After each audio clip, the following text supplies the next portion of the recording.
سورۃ النساء کی آیت نمبر 103 سے آیت نمبر 109 تک آج کے اس درس میں یہ آیات شامل ہیں۔ آیت نمبر 103 اور آیت نمبر 104 میں دو باتیں بتائی گئی ہیں اور ان کی بنیاد یا ان کا سبب گزشتہ آیات میں بیان کردہ دو مسائل، ایک حالت سفر میں نماز کی قصر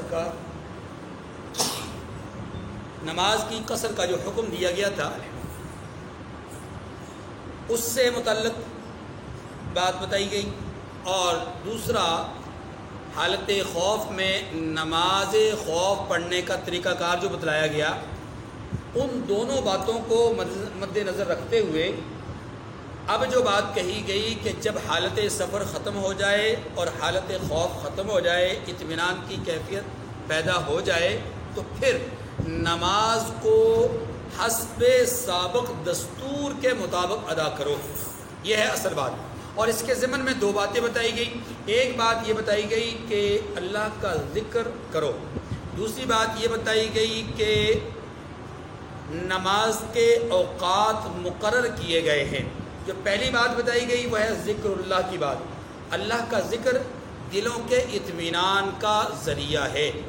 اللہ کا ذکر کثرت سے کرنا چاہیے اور ہمیشہ کرنا چاہیے۔ وَاذْكُرُوا اللَّهَ كَثِيرًا لَعَلَّكُمْ تُفْلِحُونَ، بہت زیادہ اللہ کا ذکر کرنا چاہیے۔ رسول اللہ صلی اللہ علیہ وسلم کے بارے میں اماں جی عائشہ رضی اللہ تعالیٰ عنہ فرماتی ہیں، کان رسول اللہ صلی اللہ علیہ وسلم یذکر اللہ فی کل احیانہ، آپ ہمیشہ اللہ کا ذکر کیا کرتے تھے۔ ترمذی شریف کی روایت میں یہ بات بھی آتی ہے کہ رسول اللہ صلی اللہ علیہ وسلم کی گفتگو کا آغاز اللہ کے ذکر سے اور اختتام بھی اللہ کے ذکر سے ہوتا تھا۔ گویا ذکر اللہ سے زبان ہماری تر رہنی چاہیے، اسی کا حکم دیا گیا ہے۔ اور جو آدمی اللہ کا ذکر کرتا ہے اس کا دل زندہ ہوتا ہے، جو اللہ کا ذکر نہیں کرتا اس کا دل مردہ ہو جاتا ہے۔ اور ذکر کرنے والوں کی جو مجلس ہے وہ اللہ کے ہاں بڑی ہی معتبر اور بڑی ہی مقرب مجلس ہوتی ہے۔ ذکر کی کئی قسمیں ہیں، زبان سے بھی ذکر ہوتا ہے، ہاتھ سے بھی ذکر ہوتا ہے، آنکھوں سے بھی ذکر ہوتا ہے، اسی طریقے سے دل اور دماغ سے بھی ذکر ہوتا ہے۔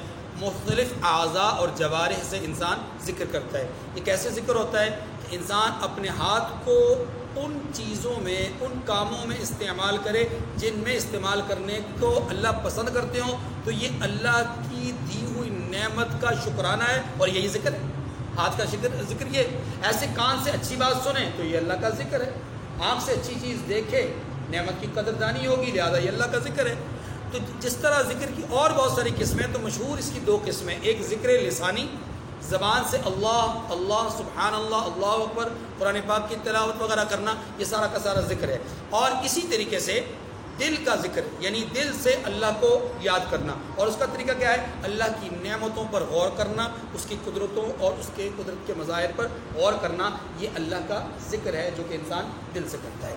دوسری بات، اچھا ذکر میں یہ بات بھی ذہن نشین فرما لیں کہ چونکہ نماز بھی اللہ کا ذکر ہے، اس لیے پہلے نماز ہی کا ذکر ہے، تو اب یہاں پر پھر فرمایا گیا کہ اذا قضیتم الصلاۃ فاذکروا اللہ، جب تم نماز پوری کر چکو تو پھر تم اللہ کا ذکر کرو۔ تو اس کا مطلب یہ ہوگا کہ نماز بھی اللہ کا ذکر ہے اور اس کے بعد بھی ذکر کرو۔ تو معلوم یہ ہوا کہ ایک ذکر وہ ہے کہ جو ایک مخصوص طریقہ عبادت سے حاصل ہوتا ہے، جس کو ہم نماز کہتے ہیں، اور ایک ذکر عام چلتے پھرتے اٹھتے بیٹھتے، اسی لیے فرمایا گیا لیٹے ہوئے بھی اللہ کا ذکر کرو، بیٹھے ہوئے بھی اللہ کا ذکر کرو، اور چلتے ہوئے بھی اللہ کا ذکر کرو۔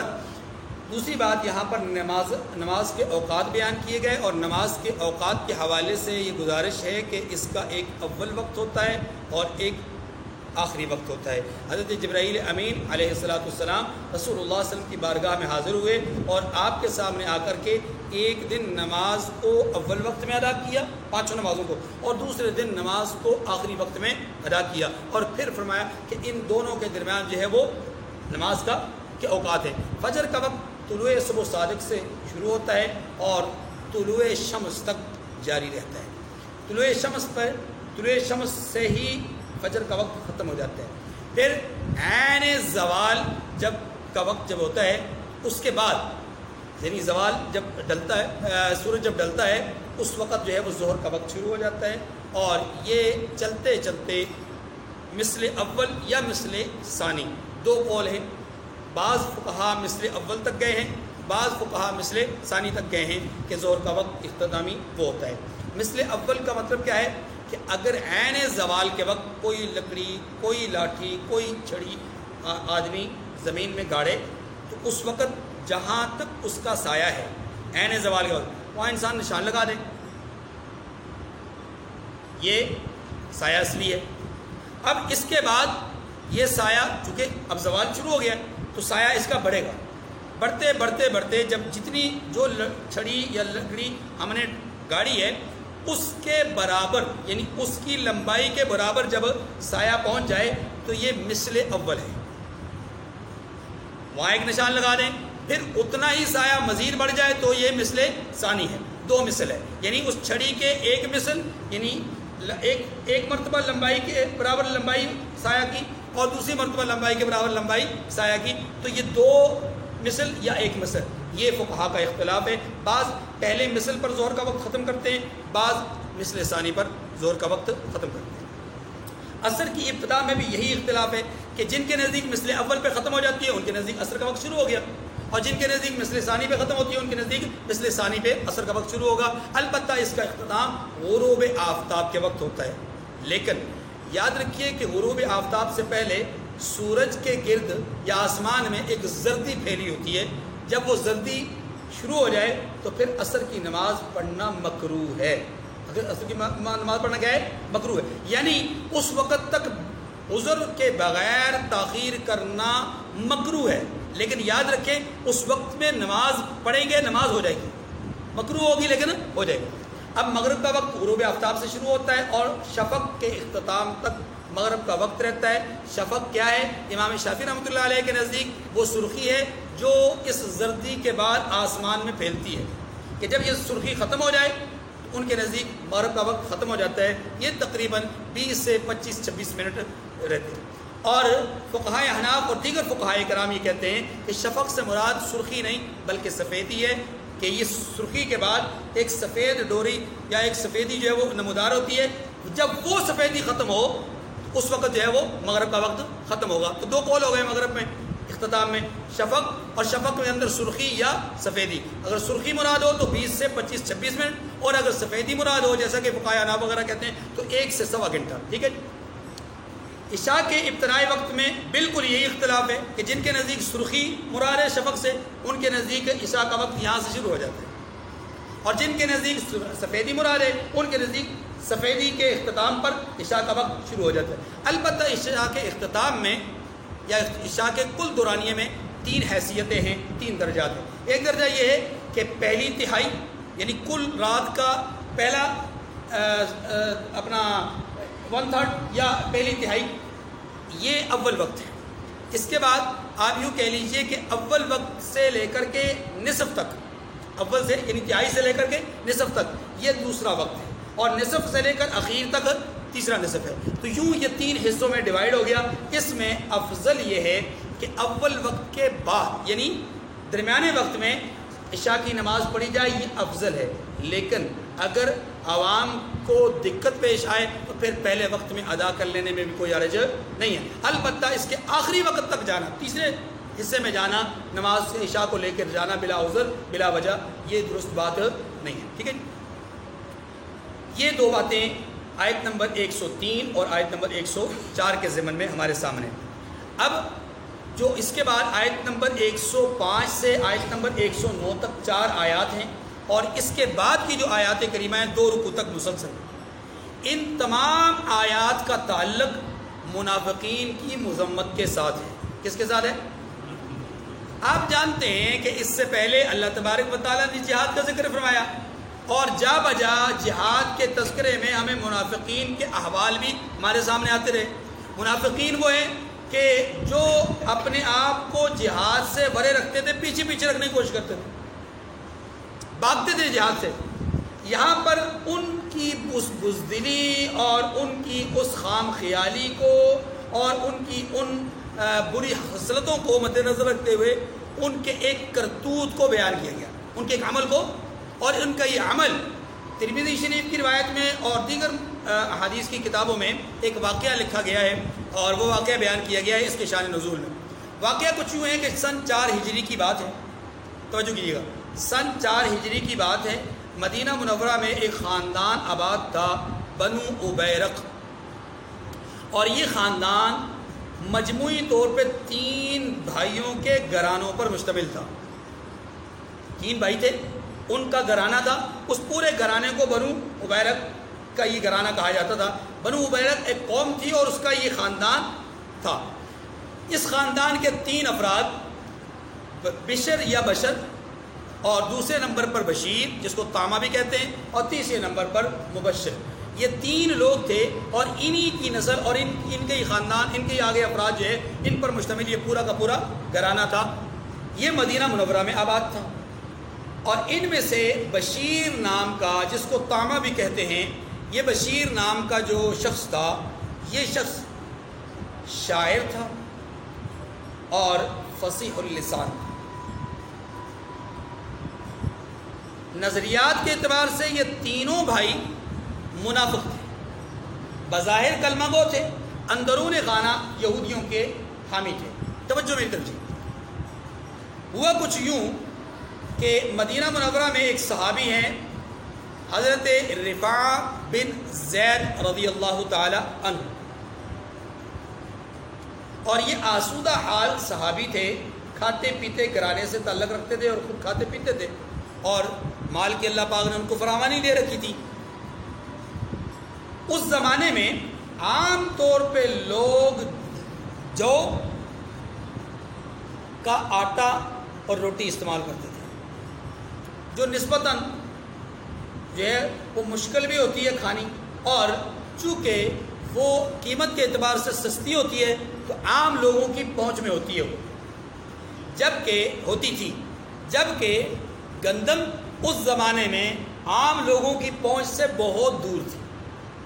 صاحب حیثیت، صاحب ثروت لوگ کھایا کرتے تھے گندم کا آٹا۔ رحمت دو عالم صلی اللہ علیہ وسلم کے اس زمانے میں حضرت رفاع ابن زید رضی اللہ عنہ، آسودہ حال صحابی، ان کے گھر میں اوپر والے حصے میں بالا خانے میں گندم کے آٹے کی بوریاں رکھی تھی، تھیلے رکھے ہوئے تھے، اور انہی کے ساتھ ان کے ہتھیار بھی موجود تھے، کوئی تلوار اور اسی طریقے سے خنجر وغیرہ۔ یہ رات کو آرام کر رہے تھے اور کسی نے نقب زنی کر کے، دیوار پھلانگ کر کے، ان کے بالا خانے سے، اسٹور روم سے، اسٹور روم آپ سمجھ لیں، بالا خانہ شاید نہ سمجھ میں، اسٹور روم سے ان کے نقب زنی کر کے آٹے کا وہ تھیلا اٹھا لیا، اور اس کے ساتھ وہ ہتھیار بھی چلے گئے، یہ وہ بھی اٹھا لیے گئے۔ رات کی تاریکی میں یہ واقعہ پیش آیا۔ اب صبح کی بات ہوئی تو صبح حضرت رفاع رضی اللہ عنہ نے اپنے بھتیجے حضرت قتادہ رضی اللہ تعالیٰ عنہ کو بلایا اور ان کو سارا حال اور سارا ماجرا بیان کیا۔ رات کو نقب زنی ہوئی، کوئی آ کر کے چوری کر کے آٹے کا تھیلا لے گیا، ساتھ ہتھیار بھی لے اڑا۔ حضرت قتادہ اور حضرت رفاع نے دونوں نے تفتیش شروع کی اپنے طور پر، اور ان کی تفتیش میں ان کو قرائن معلوم ہوئے ایسے کہ شاید یہ بنو عبیرق کے اسی خاندان کا کارنامہ ہے، اور ان کا جو تفتیشی سلسلہ ہے وہ چلتے بشیر نام کے اس منافق پہ پہنچا جو کہ شاعر تھا، اور یہ بدبخت اپنی اس بیکار زندگی میں رسول اللہ صلی اللہ علیہ وسلم کی شان میں حجب بیان کیا کرتا تھا، اشعار کہا کرتا تھا، اور اتنا بدبخت اور لعین تھا کہ اشعار کہہ کر کے، لکھ کر کے، اشعار بتا کر کے، بول کر کے اپنی طرف نسبت نہیں کرتا تھا، یہ اشعار کسی کی طرف منسوب کر دیتا تھا، کسی نے ایسا کہا ہے حضور کی شان میں، گویا اشتہار اشعار بھی عام ہو جائیں اور اس کا نام بھی نہ آئے، مقصد یہ کہ دل کی جو بڑاس ہے وہ نکالتا تھا.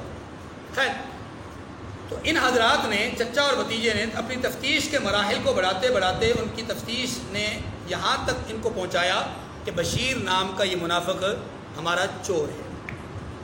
بات اس تک پہنچی اور اس نے اپنا تمام تر معاملہ وہ ایک صحابی حضرت لبید ابن سہل رضی اللہ تعالیٰ عنہ پر الزام لگا دیا. کہا جی میں نے چوری نہیں کی، چوری تو کی ہے لبید ابن سہل نے رضی اللہ عنہ. اب قرائن کیا معلوم ہوئے؟ قرائن کچھ اس طرح کے معلوم ہوئے کہ یہ خاندان مالی اعتبار سے کمزور تھا. پتہ یہ چلا کہ رات کی تاریکی میں، گہری تاریک رات میں ان کے گھر چولہا جلا ہے اور وہاں سے روٹی کی خوشبو آئی ہے. کسی نے بتلایا.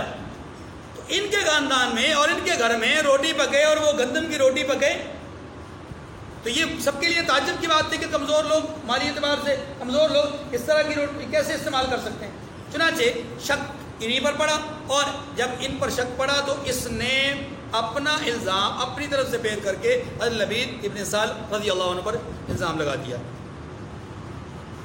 اور ادھر حضرت لبید ابن سہل کو جب پتہ چلا کہ مجھ پر بشیر نامی منافق نے الزام لگایا ہے، تلوار لے کر کے اس کے گھر پہنچ گئے اور کہا کہ سن اے منافق، یا تو مجھ پر چوری ثابت کر ورنہ میری یہ تلوار تیرا کام تمام کر دے گی.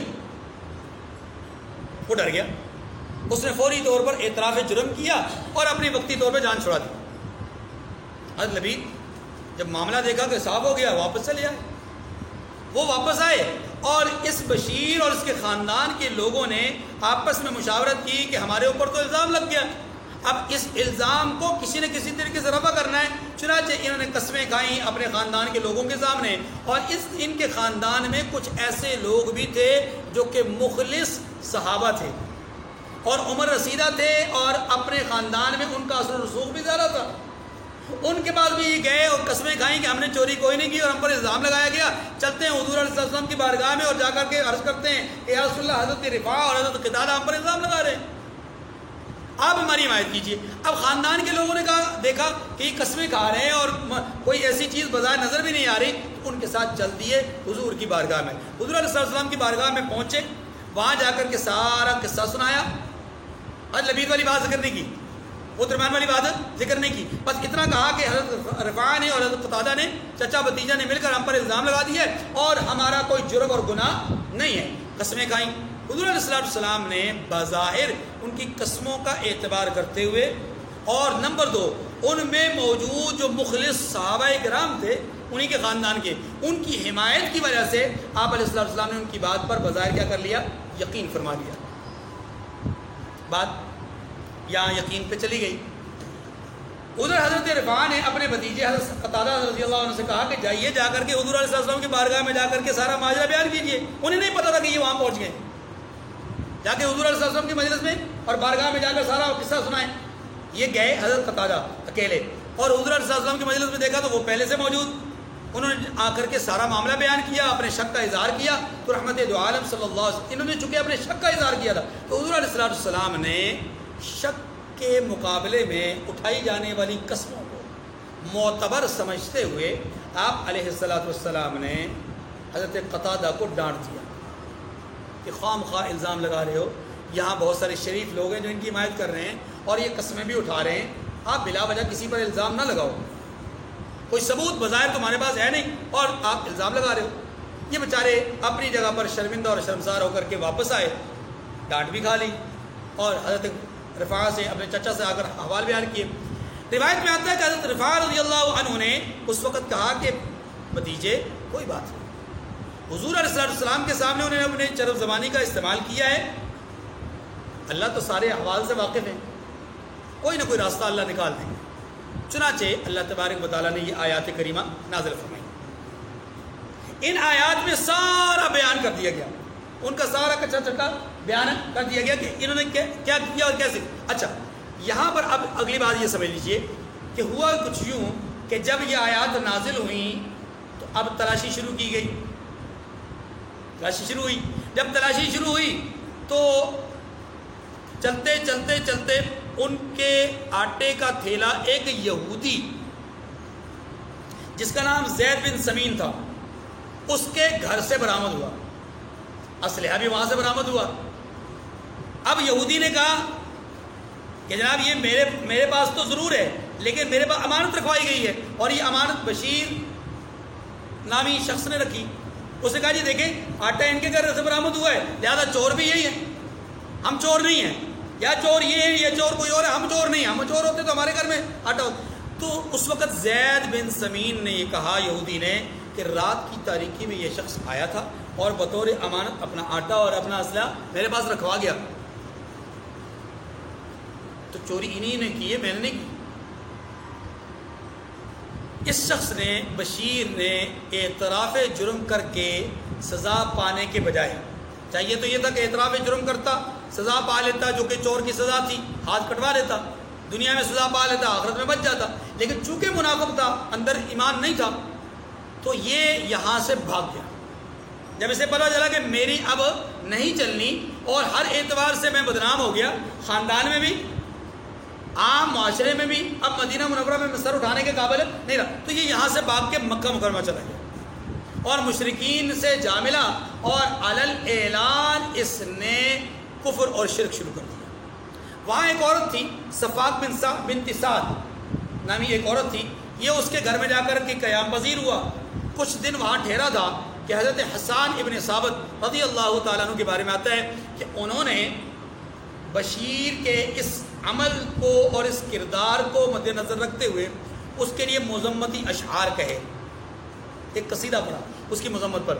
جب یہ قصیدہ اس تک پہنچا اور صفاق نامی عورت تک پہنچا اور لوگوں تک پہنچا اور لوگوں میں اس کی بڑی ذلت ہوئی، تو صفاق نامی اس عورت نے رات کی تاریکی میں اس کا سامان اٹھایا اور اٹھا کر کے گھر سے باہر پھینکا اور اس کو گھر سے نکال دیا کہ جا دفع ہو جا، تو اس قدر ذلیل اور رذیل آدمی ہے، چور اچکا آدمی ہے، تو میرے گھر میں آیا ہے، میرے گھر میں بھی چوری کرنا چاہتا، چنانچہ اس کو گھر سے نکال دیا۔ اب جب یہ گھر سے نکلا تو کہتے ہیں کہ اس آدمی کو اللہ تبارک و تعالیٰ نے اسی حالت میں موت دی، لیکن کیسے؟ ایک جگہ پر گھر تعمیر ہو رہا تھا، نئی دیوار کھڑی کی گئی تھی، یہ وہاں اس دیوار کے نیچے سے گزر رہا تھا، اللہ کی شان یہ کہ دیوار گر پڑی اور وہیں پر یہ واصل جہنم ہو گیا۔ ان آیات کریمہ میں یہی سمجھایا گیا ہے کہ قرآن آپ کے پاس ہے، آپ قرآن کی روشنی میں فیصلہ کیجئے اور آپ منافقین اور جھوٹے اور خائن لوگوں کا ساتھ نہ دیجئے، ان کی حمایت نہ کیجئے۔ یہ پورے معاشرے کو اور پوری مسلم امہ برادری کو ایک ترغیب اور تعلیم دی گئی ہے کہ ہمیں کافروں کا، منافقوں کا، مشرکوں کا، مرتدوں، زندیقوں کا ساتھ نہیں دینا چاہیے، بلکہ ہمیں سچے اور مخلص لوگوں کا ساتھ دینا چاہیے۔ دیکھیے فرمایا فَإِذَا قَضَيْتُمُ الصَّلَاةَ فَاذْكُرُوا اللَّهَ قِيَامًا وَقُعُودًا وَعَلَى جُنُوبِكُمْ آیت نمبر 103۔ فرمایا جب تم نماز تمام کر چکو تو کھڑے اور بیٹھے اور لیٹے ہر حال میں اللہ کو یاد کرو۔ وَفَإِذَا اطْمَأْنَنْتُمْ فَأَقِيمُوا الصَّلَاةَ، پھر جب خوف جاتا رہے تو اسی طرح سے نماز پڑھو جس طرح امن کی حالت میں پڑھتے تھے، یعنی بدستور۔ ان الصلاۃ کانت علی المؤمنین کتابا موقوتا، بے شک کہ نماز کا مومنوں پر اوقات مقررہ میں ادا کرنا فرض ہے۔ اوقات مقررہ سے مراد وہی اوقات جو میں نے آپ کو عرض کیے ہیں، وہ اوقات نہیں جو ہماری مساجد میں گھڑی کے نیچے اوقات لکھے ہوتے ہیں، وہ اوقات فرض نہیں ہیں۔ اوقات فرض نماز کی ابتدا اور انتہا کا جو وقت میں نے بتایا اس وقت کے اندر نماز کو ادا کرنا کیا ہے؟ فرض ہے۔ وَلَا تَهِنُوا فِي ابْتِغَاءِ الْقَوْمِ، اور کفار کے پیچھا کرنے میں سستی نہ کرنا۔ یہ ایک دوسری تعلیم ہے کہ ہمیں کفر کا پیچھا کرنے سے اجتناب نہیں کرنا چاہیے، بلکہ ہمیشہ کافر کے حوالے سے ہمیشہ ہوشیار مستعد رہنا چاہیے۔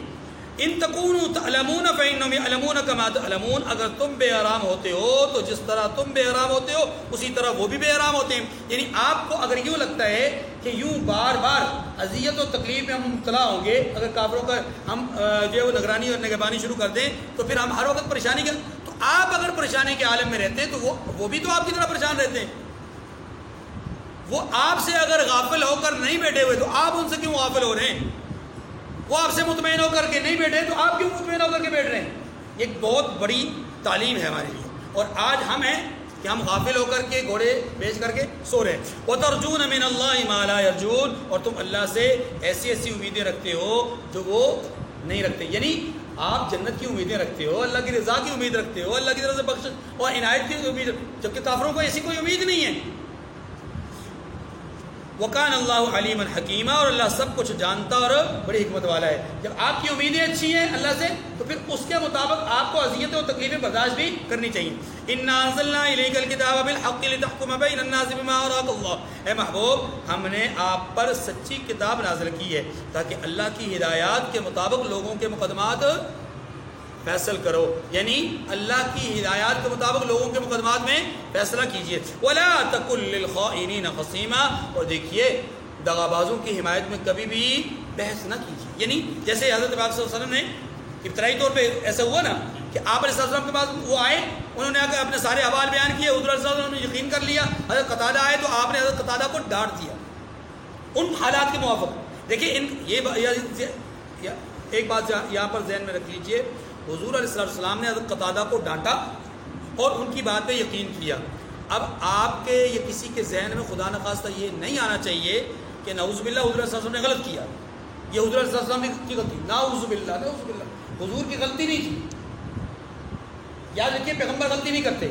یہاں حضور علیہ السلام نے دو چیزیں حضور کے سامنے دی, ایک ہے شک اور ایک ہے قرائن.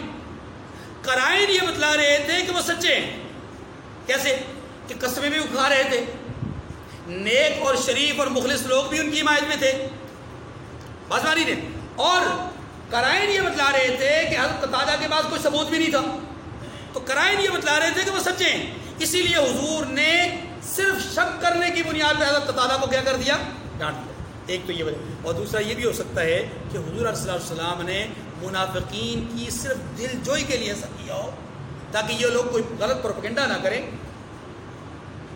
یہ تو مخلص ہے نا, ان کا تو پتہ تھا کہ انہوں نے پھرنا نہیں, لیکن وہ بدبخت ہیں اگر ان کو فوری طور پہ کہہ دیا جائے کہ نہیں تم چور ہو, حضرت قتادہ ٹھیک کہتے ہیں, تو وہ بدتمیزی پہ اتر آئیں گے. یہ بھی ممکن تھا. اللہ پاک فرماتے ہیں وَاسْتَغْفِرِ اللَّهِ, اور اللہ سے بخشش مانگیے. ان اللہ کان غفور الرحیم, بے شک اللہ بخشنے والا مہربان. دیکھیے اس کا تعلق کس سے ہے؟ اس کا تعلق ہے عام حکم کے ساتھ. اس کا تعلق وَاسْتَغْفِرِ اللَّهِ کا تعلق کس کے ساتھ ہے؟ عام, کہ عام حکم ہے اور عام لوگوں کو کہا گیا ہے کہ اللہ سے استغفار کیجئے, اللہ سے بخشش طلب کیجئے.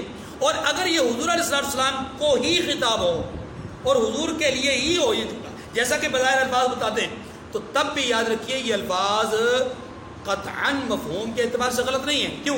اس لیے کہ حضور علیہ السلام نے استغفار کے حوالے سے یہ بھی تو بتلایا نا کہ انسان جب استغفار کرتا ہے تو اس کے گناہ معاف ہوتے ہیں, اگر اس کے ذمہ میں گناہ نہ ہو تو درجات بلند ہوتے ہیں. درجات تو وَاسْتَغْفِرِ اللَّهِ, اللہ نے اپنے حبیب سے فرمایا کہ آپ بخشش طلب کیجئے. تو آپ کا بخشش طلب کرنا اپنے لیے بمانا یہ ہوگا کہ آپ اپنے لیے بلندی درجات کی دعا کیجئے. ان اللہ کان غفور الرحیم, بے شک اللہ بخشنے والا مہربان ہے. ولا تجادل عن الذین یختارون انفسهم, اور جو لوگ اپنے ہم جنسوں کی خیانت کرتے ہیں ان کی طرف سے بحث نہ کرنا. کیا مطلب؟ مطلب یہ ہے کہ جو لوگ اپنی ہی قوم, اپنے ہی جیسے انسانوں کے مال میں خیانت کرتے ہیں ان کی طرف سے بحث نہ کریں. اس کا ایک مطلب. اس کا دوسرا مطلب یہ بھی ہے کہ یہود اور منافقین ان کا آپس میں بحث ہو گئی نا. جب زید بن سمین کے پاس چوری کا مال پکڑا گیا تو منافق بشیر نے کہا کہ یہ چوری اس نے کی, اور حضور علیہ السلام بھی بظاہر حمایت میں کس کے تھے؟ انہی کے. اسی کی طرف اشارہ کیا گیا کہ جو لوگ آپس میں اپنی ہم جنسوں کے ساتھ خائن ہیں آپ ان کی حمایت کیوں کرتے ہیں؟ ہم جنس کیوں کہا گیا؟ اس لیے کہ ان کے دل آپس میں کفر کے اعتبار سے ایک جیسے تھے. کفر کے اعتبار سے بظاہر یہ کلمہ گو, بظاہر وہ یہودی, لیکن حقیقت میں دونوں ہی کیا تھے؟ کافر. ان اللہ لا يحب من كان خوانا اثیما, کیونکہ اللہ خائن اور جرائم کا ارتکاب کرنے والے کو دوست نہیں رکھتا. یستخفون من الناس ولا یستخفون من اللہ وهو معهم اذ یبیتون ما لا یرضى من القول وكان اللہ بما يعملون محیطا. یہ لوگوں سے تو چھپتے ہیں اور اللہ سے نہیں چھپتے. یعنی لوگوں سے چھپ تو سکتے ہیں لیکن اللہ سے چھپ. اچھا جی, اگلی بات, حالانکہ جب وہ راتوں کو ایسی باتوں کے مشورے کیا کرتے ہیں، یعنی جب انہوں نے چوری کے لیے مشورہ کیا سارے معاملات جن کو وہ پسند نہیں کرتا تو ان کے ساتھ ہوا کرتا ہے، یعنی مطلب یہ کہ جب یہ رات کو چوری وغیرہ کے جرائم کے لیے مشورے کرتے ہیں، حالانکہ ان جرائم کو اللہ پسند نہیں کرتے، لیکن اس کے باوجود اللہ ان کے ساتھ ہوتا ہے، یعنی ان جرائم کے مشوروں کو سن رہا ہوتا ہے۔ وَكَانَ اللَّهُ بِمَا يَعْمَلُونَ مُحِيطًا، اور اللہ ان کے تمام کاموں پر احاطہ کیے ہوئے۔ ہاں انتم هؤلاء جادلتم عنهم في الحياة الدنيا فمن يجادل الله عنهم يوم القيامة أم من يكون عليهم وكيلا۔ بھلا تم لوگ دنیا کی زندگی میں تو ان کی طرف سے بحث کر لیتے ہو، یعنی دنیا میں تو ایسا ہو سکتا ہے کہ آپ کسی کی حمایت کر لیں، لیکن یاد رکھیے قیامت کو ان کی طرف سے اللہ کے ساتھ کون جھگڑا کرے گا؟ کون اللہ کے سامنے بحث کرے گا؟ کون اللہ کے سامنے ان کی حمایت میں کھڑا ہوگا؟ کوئی نہیں کھڑا ہو سکتا۔ لہٰذا دنیا میں بھی ان کی حمایت نہ کیجیے۔ ام من یکون علیہم وکیلا، اور کون ان کا اللہ کے سامنے وکیل بنے گا؟ اللہ تعالیٰ مجھے اور آپ کو حق کا ساتھ دینے کی توفیق نصیب فرمائے اور اہل حق کی حمایت کرنے کی توفیق نصیب فرمائے۔ وآخر الدعوانا ان الحمد للہ رب العالمین۔